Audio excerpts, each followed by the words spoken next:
The prison yard was loud in the way only prisons are. Metal doors clanged. Boots scraped concrete. Men shouted just to remind the air who they were.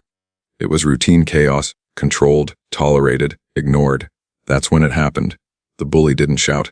He didn't warn. He took 2 steps forward and kicked the man's leg hard, right below the knee. The sound echoed, bone against boot. Conversations died mid-sentence. A card game froze, even the wind felt like it stopped. Everyone in that yard knew the bully. He was the kind of man guards pretended not to see. The kind who ruled with fear, not fists, because his reputation did the work for him. He leaned back, smiled wide, and laughed. "Watch where you're standing, old man." A few inmates chuckled nervously. Others looked away. The guards at the fence didn't move. They didn't react. They didn't step in. The man who'd been kicked didn't fall. He didn't curse. He didn't raise his voice. He didn't even straighten his jacket. He simply turned his head. Slowly, not in anger, not in fear, just enough to look. For a moment, the bully's smile faded, but only for a moment. He waved a hand dismissively, already bored, already certain he'd won. To him, this was nothing more than another reminder of how things worked in here. But something felt off. The silence didn't break, it deepened. The man stood there, plain uniform, quiet posture, calm eyes, no muscles flexed, no threat spoken, no challenge offered, just stillness.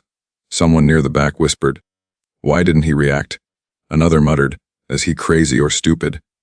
The bully scoffed and turned away, laughing louder now, trying to pull the yard back under his control. "That's what I thought," he said. These places break men fast. But as the bully walked off, a few inmates noticed something strange. The man hadn't moved, but the energy around him had. It wasn't fear. It was restraint. And what no one in that yard understood yet, what no one could possibly know in that moment, was that this quiet man had faced pressure far heavier than prison walls, and survived worse than anything this place could offer. By the end of the day, the same yard that laughed would fall silent, and the man they called old would never be looked at the same way again. Prison had its own order, not the one written in rule books, but the one everyone followed. At the top were the men who understood fear better than fists. They didn't need to fight often. They controlled access, food, phones, protection, silence. And beneath them were the ones who learned quickly when to look down and when to step aside. The bully was one of those men. In the chow line, he decided who ate first and who waited. If someone cut ahead without permission, their tray would accidentally fall. In the phone area, he controlled time. 5 minutes if he liked you, 0 if he didn't. And when trouble came, real trouble, he decided who got help and who was left alone to deal with it. Guards knew. They always knew. But they tolerated him because he kept things stable. Fewer fights, fewer reports, less paperwork. As long as blood didn't hit the floor, the system stayed quiet. So they looked away. They always did. That was the world Bruce Lee stepped into. No dramatic entrance. No reputation followed him. No whispers of danger or respect. Just a man in a simple prison uniform, sleeves loose, posture relaxed. He walked slower than most, not weak, just unhurried. His eyes moved constantly, not scanning for threats but noticing. Who stood where? Who spoke loudly? Who stayed silent? To the prison, that kind of quiet looked like weakness. "Hey," someone muttered near the benches. "Kung Fu movie time's over, Grandpa." A few inmates laughed. Another added, "What you gonna do? Teach meditation class?" Bruce Lee didn't respond. He sat where space was available, hands resting calmly on his knees, breathing steady. He didn't flinch when insults flew. He didn't stiffen when shoulders brushed him in the hallway. When his food portion was lighter than everyone else's, he thanked the server anyway. That confused people. Most men reacted fast in prison, anger, fear, desperation. But Bruce Lee reacted with patience. And patience, in a place like this, was misunderstood. The bully noticed. He always noticed the quiet ones. At breakfast, he leaned over Bruce Lee's tray and smirked. "You don't talk much, do you?" No answer. The bully chuckled. "Figures. Guys like you don't last long here.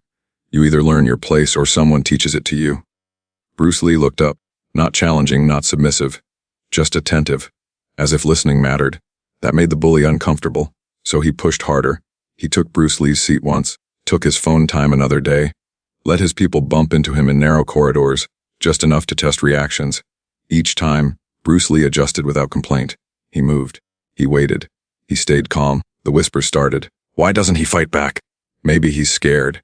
No, scared men don't look that calm. The bully hated that question mark hanging in the air.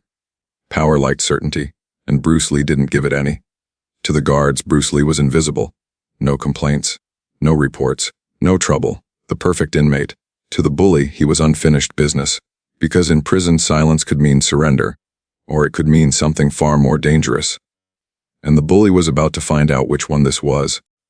Ever seen respect abused just because someone stayed calm? Comment where you're watching from. By the 7th day, the bully stopped pretending it was coincidence. At lunch, Bruce Lee reached the counter just as the server slid a tray forward. Before his fingers touched it, another hand intercepted the food and pulled it away. "Looks like you're not hungry today," the bully said casually, passing the tray to one of his men. A few heads turned, no one spoke. Food wasn't just food in prison. It was energy, leverage, respect. Taking it wasn't about hunger. It was about dominance. Bruce Lee looked at the empty space where the tray had been. Then he stepped aside without a word and sat down with nothing in front of him. Someone whispered. He didn't even argue. Another replied, "That's because he knows better." But a third voice said quietly, "Or because he doesn't need to?" The bully heard that one. Later that afternoon, in the narrow hallway between the yard and the cells, it happened again. Bruce Lee walked calmly, eyes forward, pace steady. As he passed, a foot slid out, precise, intentional. Bruce Lee stumbled. Not much, just enough. Lauder bounced off the concrete walls. He caught himself before hitting the ground. Straightened, dusted his sleeve, continued walking. No glare, no curse, no reaction. The bully frowned. Most men snap by now. Anger, insults, begging, anything. But Bruce Lee moved through each moment like it had already passed before it even touched him. That night during count, the bully shoved him from behind, harder this time. Bruce Lee took one step forward to regain balance. That was it. A guard barked, "Enough." The bully raised his hands, smiling. "My bad, slippery floors." The guard moved on. Bruce Lee didn't turn around. But this time, he softly, almost to himself. Power doesn't need noise. The words barely carried past a few feet. No challenge in them. No threat. Just a statement. The effect was immediate. The chatter died. The bully stiffened. "What did you say?" he snapped. Bruce Lee turned slowly, meeting his eyes, not defiantly, not submissively. Present. Unmoved. "Nothing important," he said. "That was worse." The bully laughed too loud. "You hear this guy? Thinks he's a philosopher." But his smile didn't reach his eyes. Because something had shifted. Bruce Lee hadn't resisted, but he hadn't submitted either. That night, the bully gathered his circle near the benches. Voices dropped low. Plans formed. In prison, reputation was currency, and letting silence challenge authority was dangerous. "He's got to be taught," the bully said. Tonight someone asked, "You sure? He's weird." "Weird breaks easier," the bully replied. "We'll make an example. Quiet ones always crack." Across the yard, Bruce Lee sat alone, stretching slowly, deliberately. Not to show strength, but to stay ready. His breathing never changed. His focus never drifted. A younger inmate watched him and whispered, "He doesn't look scared." An older one shook his head. "No, he looks like someone who's already decided how this ends." The lights dimmed. Doors locked. The prison settled into its usual nighttime tension, half asleep, half waiting. And for the first time since Bruce Lee arrived, the bully felt something unfamiliar tightening in his chest. Not excitement, not confidence. Expectation. Everyone assumed violence was coming. But what no one understood yet was that the delay itself was part of the lesson. Because the most dangerous moment wasn't the strike. It was the calm before it. Night lockdown changed the prison's rhythm. Lights dimmed to a dull hum. Doors sealed with hollow metallic thuds. Voices lowered not because people wanted silence, but because the walls listened better at night. This was the hour when debts were collected and lessons were taught. The laundry area sat at the far end of the block. Warm air, spinning machines, corners where cameras didn't quite reach. That's where the bully waited. Bruce Lee arrived alone, carrying a small bundle of clothes. No rush, no hesitation. The moment he stepped inside, shapes moved from the shadows. One man blocked the exit. Another leaned against a washer.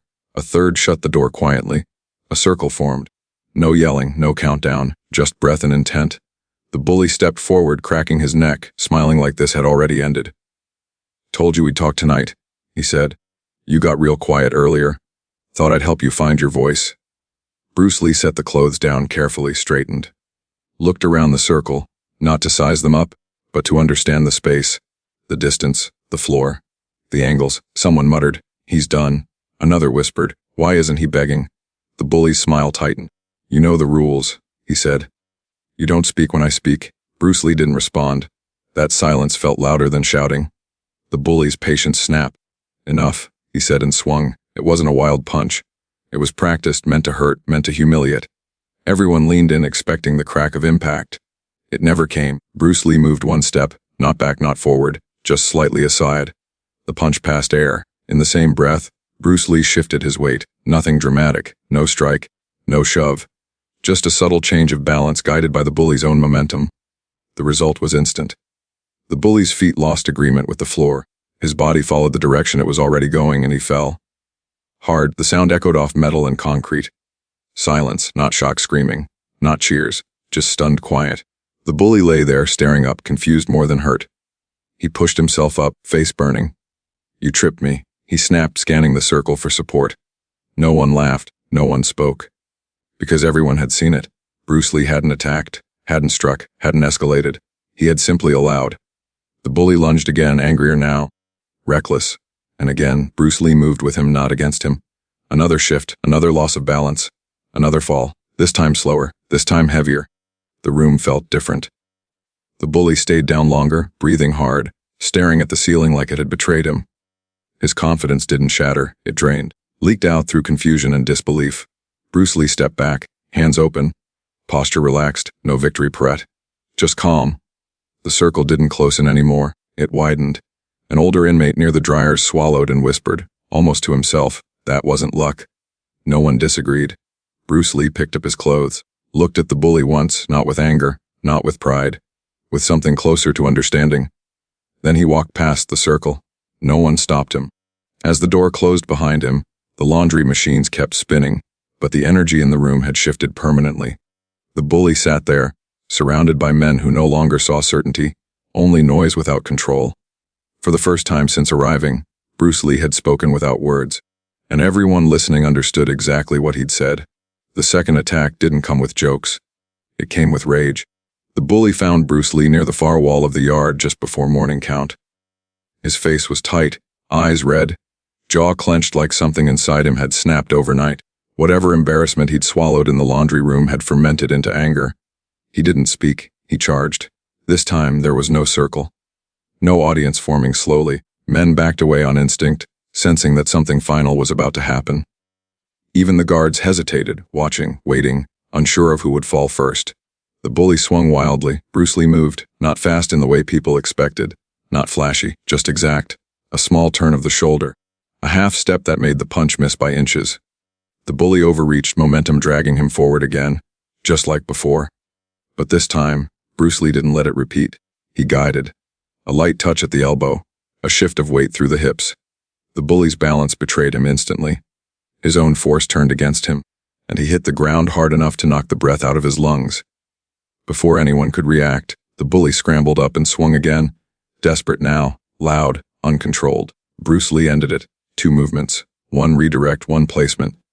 The bully found himself on his knees, arms pinned, not painfully, not cruelly, just enough to make resistance pointless. The entire exchange lasted seconds. No one cheered, no one laughed, because there was nothing to cheer for. Bruce Lee released him immediately and stepped back. The bully stayed where he was, breathing hard, staring at the ground like it had answers he didn't. His strength hadn't disappeared, but his authority had. It leaked away in silence. Bruce Lee waited. Then, without a word, he reached down and offered a hand. The yard froze. Helping someone up in prison wasn't kindness. It was control. The bully hesitated, humiliation flashing across his face.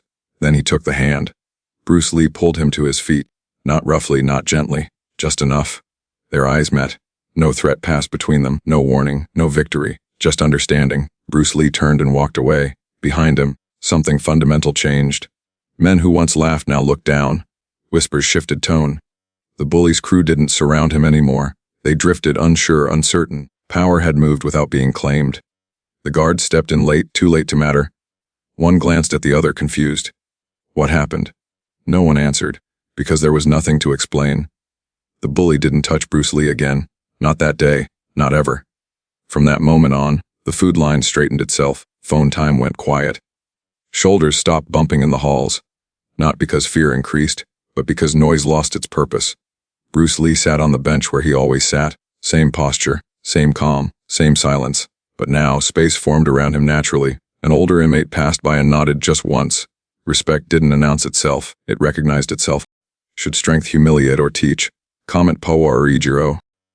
The guards finally moved, but by the time they did, everything that mattered had already ended. Boots echoed across the concrete as two officers stepped into the yard, hands resting near their belts, eyes scanning for chaos that wasn't there. No bodies on the ground.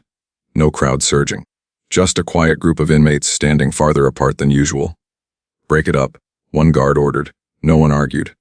The bully stood off to the side, shoulders tense, eyes lowered. For the first time since anyone could remember, he wasn't surrounded. His people didn't rush to explain. They didn't defend him. They didn't even look at him. Reputation didn't disappear with a fight. It disappeared with clarity. Bruce Lee was asked to step forward. He did, calmly, hands visible, posture relaxed. Not cautious. Not defensive. Just present. "What happened here?" a guard asked. Bruce Lee didn't rush to answer. He took a breath first, then spoke evenly. "There was a misunderstanding. It's resolved." That was it. No accusations, no excuses, no details offered. The guards exchanged a look. They'd expected shouting, complaints, someone demanding punishment. They got none. They turned to the bully. "Is that true?" The bully swallowed. He nodded once. Yeah. The word carried weight, not because of volume, but because of what it cost him to say it. The guards looked around. No injuries worth reporting. No witnesses eager to escalate. No broken rules they could point to. And that's when they realized something uncomfortable. No rule had been broken. No excessive force used. No instigation recorded. No retaliation visible. What they had tolerated for months, the insults, the intimidation, the control, that had been the problem. And it had ended without them lifting a finger. They told both men to move along. Bruce Lee nodded and returned to his place. The bully walked away alone. From that day on, the prison sounded different. The loud voices faded. The constant posturing stopped. Insults still happened, but less often and never near Bruce Lee. It wasn't fear that filled the space. It was awareness. Men thought before they spoke, before they shoved, before they tried to prove something. Silence became valuable again, not as weakness but as discipline. Even the guards noticed. Fewer reports, fewer late-night calls, fewer problems that needed handling. One officer said quietly to another, "Whatever he did, it worked." Bruce Lee continued exactly as before. Same bench, same calm breathing, same quiet observation. But now when he walked the yard, others adjusted without being told. When he waited in line, space was given without demand. When he spoke rarely, people listened without leaning in. The bully kept his distance. He still had strength, still had size, but his authority was gone. Noise no longer protected him. Fear no longer followed him. Power had changed shape, and the prison, without riots, without punishment, without speeches, had learned a lesson its walls had never taught before. Control didn't come from domination. It came from restraint, and everyone inside could feel the difference. In places like this, people usually believe strength has to announce itself. It has to be loud. It has to be feared. It has to leave marks behind. That's the lesson most men learn long before prison walls ever rise around them. The louder you are, the safer you feel. The more you intimidate, the less likely anyone is to test you. Ego becomes armor, and noise becomes protection. But what happened here challenged that belief in a way no lecture ever could. Bruce Lee never tried to dominate the prison. He never tried to win respect by force. He didn't correct insults, didn't chase revenge, didn't prove himself with threats. He simply refused to let ego decide his actions, and that refusal changed everything. True strength, it turns out, isn't about how hard you strike. It's about how much control you keep when someone wants you to lose it. It's about knowing when to act and when not to. The bully had power, but it was fragile. It depended on fear, on reaction, on constant reinforcement. Bruce Lee's power didn't depend on any of that. It existed quietly, it waited patiently, and when it finally moved, it ended conflict instead of feeding it. That's why the prison changed without chaos. There were no riots, no punishments handed down, no dramatic speeches or public apologies, just a shift, a recalibration, a reminder that discipline ends conflicts faster than dominance ever could. Ego creates enemies because it demands attention. Discipline dissolves enemies because it removes the need for conflict altogether. Men who once measured themselves by volume started measuring themselves by restraint. Guards who relied on intimidation saw order emerge from calm. And the bully, who once ruled through fear, learned the most difficult lesson of all: power that humiliates never lasts. Power that teaches does. Bruce Lee walked out of every moment exactly as he walked in. Same posture, same silence, same awareness. But behind him, the environment followed a different rule now, one shaped not by fear, but by respect. And that's the lesson that reaches beyond prison walls. In everyday life, the loudest person in the room often feels powerful, but they're usually the most fragile. The calm ones, the disciplined ones, the people who don't rush to react, they carry something deeper, something that doesn't need validation. Strength isn't proven by how many people you can silence. It's proven by how little noise you need to make. More powerful stories are coming. Stories about restraint, about quiet control, about moments where discipline changes everything without shouting. Tell us which part of this story hit you the hardest. Your feedback helps us shape the next one and make it even better. And remember, the strongest response is often the calmest one.